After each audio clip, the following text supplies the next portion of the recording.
Yes अभी कायरा साहब पैदा नहीं हुए थे जब से हम पीपल्स पार्टी में हैं, सो इसलिए माफ़ कीजिएगा, उनकी बात तो मुझे सुनाएं जो हमसे सीनियर हों या जो जिनको अख्तियार हो। अगर secretary general Pakistan Peoples Party जो मैं ख़ुद रहा हूँ, और मुझे ये वाहिद एजाज़ है कि मैं बाबा शहीद जुल्फ़िकार अली भुट्टो, अपना बेगम नुसरत भुट्टो, रानी शहीद बेनज़ीर भुट्टो के बाद मैं पाकिस्तान पीपल्स पार्टी का सरबराह भी रहा हूं बतौर सेक्रेटरी जनरल के, क्योंकि उस वक्त चेयरमैन बिलावल भुट्टो जरदारी साहब अभी 25 साल के नहीं थे और हमने उन्हें ऑनरेरी लिखा हुआ था।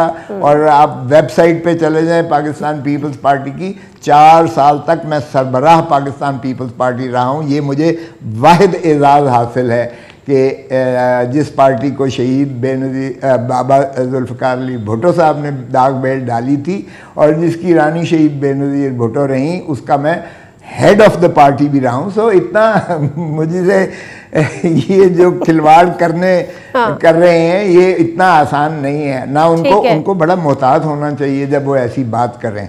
ठीक है।